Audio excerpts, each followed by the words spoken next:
వాళ్ళు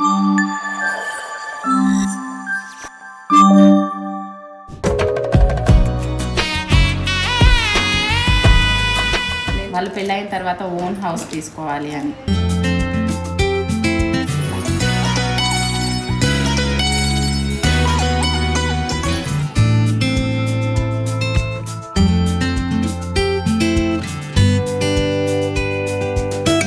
మనం పెళ్లి కూతురికి ఇవ్వాల్సిన తాంబూలాన్ని రెడీ చేసుకున్నాం. Welcome back to our channel సిదిష్ను. అందరూ ఎలా ఉన్నారు? అండ్ 82 ఎపిసోడ్స్కి మీరు ఇచ్చే రెస్పాన్స్ అయితే జస్ట్ అమేజింగ్. ఇలానే ఇంకా 4th, 5th, 6th ఎపిసోడ్స్ కూడా చాలా చాలా బాగుండబోతున్నాయి. అండ్ తప్పకుండా చూడండి. మీ అందరినీ ఎంటర్టైన్ చేస్తున్నందుకు మాకు చాలా చాలా హ్యాపీగా ఉంది. సో ఈరోజు వ్లాగ్ విషయానికి వస్తే మా చెల్లి పెళ్ళి స్టార్ట్ అయిందనమాట. సో చాలా రోజుల నుంచి నేను చెప్తూ ఉంటాను, నాకు ఫాదర్ లేనప్పటి నుంచి కానీ తర్వాత ఒక ఫ్యామిలీ లాగా నాకు బద్రి గారు ఎప్పుడు కూడా నా కూతురు అమ్ములు అమ్ములు అని నన్ను ఎంతో ప్రేమగా పిలుస్తారనమాట. ఆయన వల్ల నేను ఏదైనా కొంచెం బంగారం ఏదైనా కొనుక్కున్నానంటే అది కేవలం ఆయన వల్లే. నా మ్యారేజ్ స్టార్టింగ్ అప్పటి నుంచి ఇప్పటి వరకు 1 గ్రామ్ గోల్డ్ అయినా సరే మేము ఆయన దగ్గరే తీసుకుంటాం అనమాట, ఆర్ఎస్ బ్రదర్స్లో. సో వాళ్ళ కూతురే నాకు చెల్లి. సో చెల్లి పెళ్ళి స్టార్ట్ అయిపోయింది. ఈ రోజు అయితే పెళ్లి కూతుర్ని చేస్తున్న ఫంక్షన్. దానికి నేను కూడా కొంచెం డిఫరెంట్గా రెడీ అవ్వాలి అని అనుకుంటున్నాను. అండ్ మీరందరూ కూడా చాలా ఎక్సైటెడ్గా చూస్తున్నారు. లైక్ విష్ణు ఒక ఎలాంటి శారీ కట్టుకుంటుంది, తన హెయిర్ స్టైల్ ఎలా ఉండబోతుంది, జ్యువెలరీ ఏం పెట్టుకుంటున్నారు అని. మేబీ ఇవన్నీ మీకు కూడా హెల్ప్ అవ్వచ్చు. లైక్ ఏ శారీకి ఏ టైప్ ఆఫ్ జ్యువెలరీ పెట్టుకుంటే బాగుంటుంది, ఎలా రెడీ అయితే బాగుంటుంది అని. సో ఫస్ట్ అయితే నేను కొంచెం ఫాస్ట్గా క్విక్గా రెడీ అయిపోతా. దాని తర్వాత కొంచెం డిఫరెంట్గా ఫోటోషూట్ ప్లాన్ చేసుకున్నాను. అది అయిపోయాక మనం ఇమీడియట్గా వెళ్ళిపోదాం. ఇవన్నీ జస్ట్ 1.5 hours 2 hours ఫినిష్ అయిపోవాలి. కొంచెం క్విక్గా రెడీ అయిపోదాం. అండ్ అత్తయ్య అయాన్స్ వీళ్ళందరూ కూడా రెడీ అయిపోతున్నారు. అండ్ యాజ్ యూజువల్ పెళ్లి కూతురు ఫంక్షన్ అని అంటే సిద్ధు రావట్లేదు అనమాట, తనకి షూట్ ఉంది కాబట్టి. అయితే మీ అందరికీ కూడా ఒక విషయం చెప్పాలి. లేదు అంటే డెఫినెట్గా ఫస్ట్ వచ్చే కామెంట్, అక్క లాస్ట్ వ్లాగ్లో మీరు చెప్పారు మీ అమ్మగారి శారీ ఎంత అనేది చెప్తాము అని, బట్ ఈ వ్లాగ్లో ఎందుకు చెప్పలేదు అంటారు. సో అందుకే నేను చెప్తున్నాను. ఇది మమ్మీ శారీ. సో ఈ శారీ కాస్ట్ అప్పట్లో నాకు మా మమ్మీ చెప్పడం అయితే 120 రూపీస్ అని చెప్పారు. 120 రూపీస్ అమ్మ శారీ, మా పెళ్లి పట్టు చీర అప్పుడు అని. ఎందుకు అంటే మామూలుగా మనం ఇప్పుడు 1000, 1500 శారీ ఏదైనా కొనుక్కుని జస్ట్ ఇలా కట్టుకుని ఒక 2 ఫొటోస్ తీసిన తర్వాత అలా పక్కన పెట్టేసి ఎప్పుడుకో కానీ కట్టుకోం. నువ్వు ఇలా చేస్తున్నావు 1000 రూపీస్ శారీస్, నా పెళ్లి చీర జస్ట్ 120 రూపీస్తో నేను తీసుకున్నాను అన్నట్టు చెప్పారనమాట. అందుకని నేను మీకు స్పెషల్గా కమెంట్ చేయమన్నాను. బట్ చాలా మంది 3000, 5000, 4000 అండ్ కొంతమంది వెరీ క్లోజ్ 300 to 1000 అని కూడా చెప్పారు. బట్ ఇది 120 రూపీస్ అరౌండ్ అంట అది. అండ్ ఇప్పుడు మనమైతే హల్దీలాగా ఉంటుంది, కొంచెం ఎల్లో కలర్ షేడ్లో తీసుకుందామని అనుకున్నా. బట్ నాకు ఎందుకో అనిపించింది కొంచెం yellow and orange shade mix అయిన కలర్ ఇలాగా తీసుకుంటే బాగుంటుంది అని. సో ఈ శారీని మనం కట్టుకోబోతున్నాం అనమాట. అండ్ యాక్చువల్గా అయితే ఫొటోస్ పెట్టడానికి మాత్రమే నేను ఈ జ్యువెలరీ అనేది యూజ్ చేస్తున్నాను. దీని తర్వాత నార్మల్గా వేరే జ్యువెలరీ కూడా పెట్టుకుంటా. సో బ్యాంగిల్స్ ఇవి కూడా నేను పక్కన పెట్టేశాను. అండ్ బ్లౌజ్ ఫైనల్ ఫినిషింగ్ మా అత్తయ్య కొంచెం లైట్గా స్టిచ్ చేస్తున్నారు. అండ్ సో ఇంతంతా ప్రిపేర్ అయిపోయింది కాబట్టి మనం ఫాస్ట్గా రెడీ అయిపోదాం. ఫాస్ట్గా రెడీ అవ్వాలంటే మనం కొంచెం ఫేస్ వాష్ చేసుకోవాలి. సో నేను యూజ్ చేసే face wash Himalaya purifying neem face wash అనమాట. మామూలుగానే మనం ఏదైనా ఒక ఈవెంట్కి వెళ్ళాలి అని అంటే మన స్కిన్ చాలా గ్లోగా ఉండాలి అనుకుంటాం. బట్ ఎస్పెషల్లీ అలాంటి స్పెషల్ డేస్ వచ్చినప్పుడే మన స్కిన్ మీద లైట్ చిన్న చిన్న పింపుల్స్ లాంటివి కానీ ఇలాంటి బంప్స్ లాంటివి రావడం అనేది జరుగుతుంది.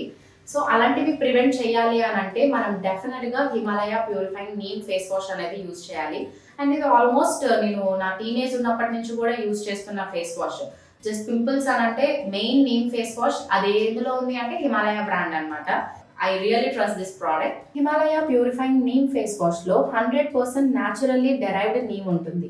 నీమ్ యాంటీ బ్యాక్టీరియల్ ప్రాపర్టీస్ కి ఫేమస్. ఇది పింపుల్స్ ని తగ్గించడానికి క్లినికల్లీ ప్రూవెన్ కూడా. ఫస్ట్ వాష్ నుండే 99.9% వరకు పింపుల్ కాజింగ్ బ్యాక్టీరియాని చంపేస్తుంది.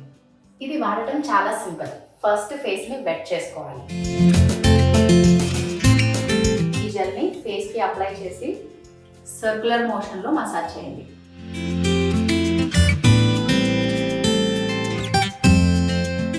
సో ఇది మనకి soap free, paraben free and pH friendly.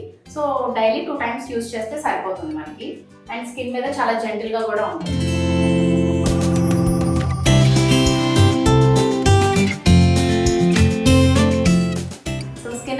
రిఫ్రెషింగ్గా అనిపిస్తుంది. సో ఇలా రిఫ్రెషింగ్గా అనిపించాక మేకప్ కూడా అవసరం లేదు, లైట్గా లిప్ బామ్ రాసుకొని వెళ్తే సరిపోతుంది అని అనిపిస్తుంది. సో మన హిమాలయ నీమ్ ఫేస్ వాష్ ఇండియాలోనే నెంబర్ 1 ఫేస్ వాష్ అనమాట. అండ్ 1 కోటి పైగా అమ్మాయిలు దీన్ని ట్రస్ట్ చేస్తున్నారు. ఈ ప్రోడక్ట్ మనకి అమెజాన్, నైకా, ఫ్లిప్కార్ట్లో కూడా అవైలబుల్గా ఉంది. అంతేకాకుండా మన హిమాలయ వెబ్సైట్లో కూడా అవైలబుల్గా ఉంది. సో కింద డిస్క్రిప్షన్లో లింక్ క్లిక్ చేయండి ఫర్ గ్రేట్ డిస్కౌంట్స్.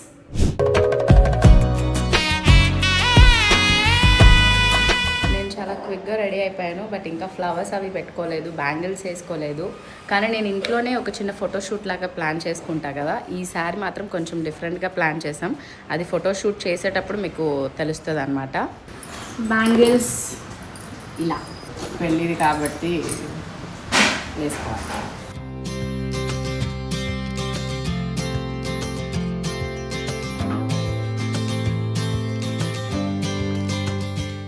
అయితే చాలామంది ఇలాగా గ్లాస్ బ్యాంగిల్స్ వేసుకునేటప్పుడు ఒక దాన్ని ఏమంటారు, ప్లాస్టిక్ కవర్ ఉంటుంది కదా, ఆ కవర్ని ఇలాగా పెట్టుకుని ఇక్కడ ఒక రబ్బర్ బ్యాండ్ పెట్టేసి అప్పుడు వేసుకుంటారనమాట. ఇన్ కేస్ ఇవి ఏమైనా బ్రేక్ అయినా కూడా మన స్కిన్కి ఏమీ అవ్వదు అని. బట్ మనకు కొంచెం అలవాటే కాబట్టి, అంటే ఇలా గీసుకోవడం, దెబ్బలు తగలడం అలవాటే కాబట్టి అంత చేయట్లేదు. అందుకే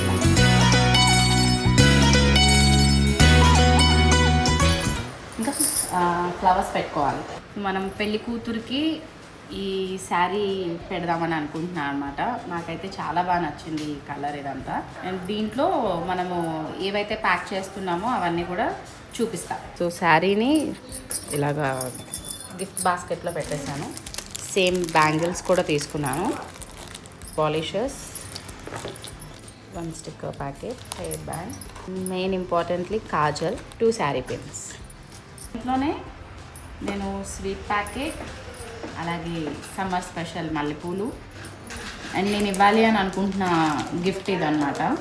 మన సిల్వర్లో పసుపు, కుంకుమ, అక్షంతలు, గంధం ఇవి వేసుకునేది ఇది పెడుతున్నాను. పసుపు కుంకుమ ఇలాగా గోవుతో వేస్తున్నా. వాళ్ళు పెళ్ళైన తర్వాత ఓన్ హౌస్ తీసుకోవాలి అని. తాంబూలంలో మనం వేస్తాం కదా ఎండు ఖర్జూరం అండ్ వక్క. మనం పెళ్లి కూతురికి ఇవ్వాల్సిన తాంబూలాన్ని రెడీ చేసుకున్నాం. ఇంకా పెళ్లి కూతురు ఫంక్షన్కి వెళ్ళడమే ఆలస్యం. కానీ ఈలోపు నేను కొంచెం ఫొటోస్ దిగుతాను.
సో నా బ్యూటిఫుల్ ఫోటోషూట్ అయిపోయిన తర్వాత నేను సింపుల్గా పద్ధతిగా అన్నీ వేసుకుని రెడీ అయ్యాను.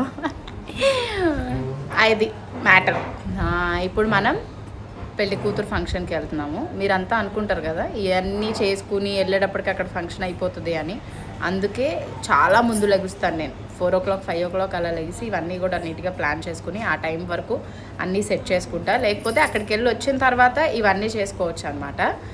సో అనివార్య కారణాల వల్ల అలా జరుగుతూ ఉంటుంది. అత్తయ్య రెడీ అవుతున్నారు, తర్వాత మా పిన్ని బాబాయ్ కూడా వచ్చేస్తారు. మేమందరం కలిసి వెళ్ళిపోతాం.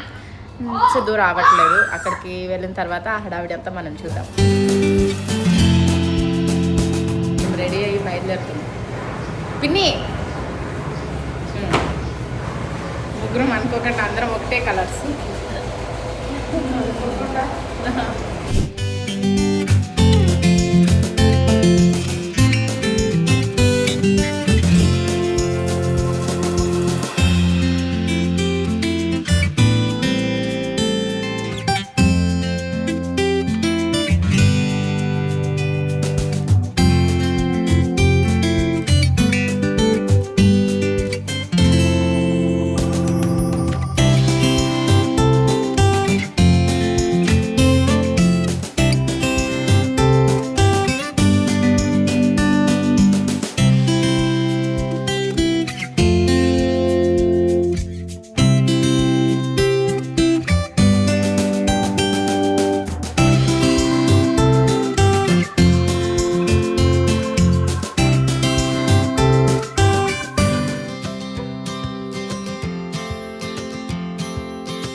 Smile smile smile.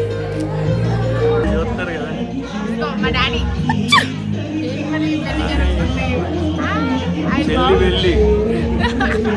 మొహం కలకలు ఆడిపోతుంది.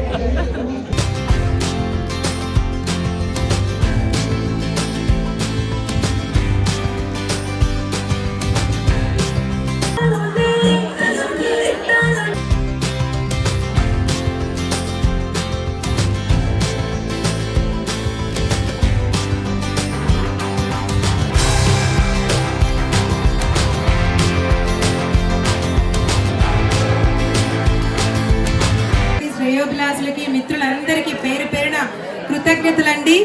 నైనా తరపు నుంచి మరియు ప్రౌడ్ ఫాదర్ బద్రీనారాయణ గారి తరపున మరియు వండర్ఫుల్ ఫ్యామిలీ నుంచి మీ అందరికీ మరి ఒకసారి కృతజ్ఞతలు తెలుపుతూ, సో ఎంతో delicious mouth watering food lunch మనకి రెడీగా ఉందండి. ప్లీజ్ ఇంకెందుకు ఆలస్యం, పదండి ముందుకు, అందరం మంచి షడ్రసోపేతమైన లంచ్ చేద్దాము.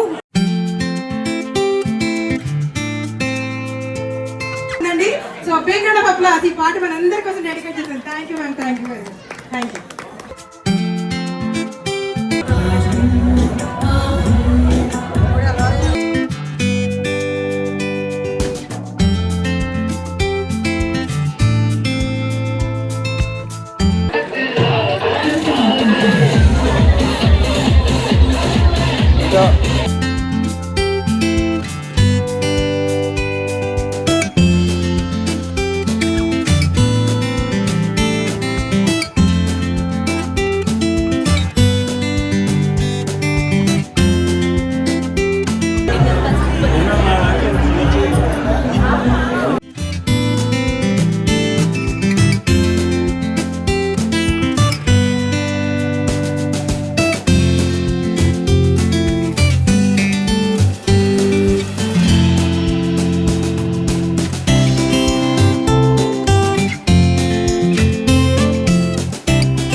అయిపోయింది మా పెళ్లి కూతురు వేడుక. అండ్ పెళ్ళి ఉంది, దానికి ఖచ్చితంగా సిద్ధు వస్తాను అని చెప్పారనమాట.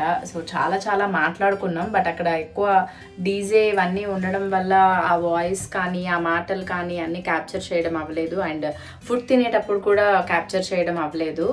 చాలా చాలా బాగుంది ఫుడ్. సో ఇలాంటివి చాలా జరుగుతూ ఉన్నాయన్నమాట. ఇది మన పెళ్లి కూతురు వేడుక. సో పెళ్లి వేడుకకి కూడా ఎలా రెడీ అయ్యాను, అసలు ఏంటి అనేది కూడా మనం నెక్స్ట్ బ్లాగ్లో చూద్దాం. దానికంటే ముందు మన ఛానల్లో రిలీజ్ అవుతున్న 8 ఎపిసోడ్స్ని మీరు తప్పకుండా చూడండి. అండ్ మన ఛానల్ని సబ్స్క్రైబ్ చేయండి. ఈ సమ్మర్లో మ్యాక్సిమం అందరూ హైడ్రేటెడ్గా ఉండడానికి ట్రై చేయండి. And bye, take care all.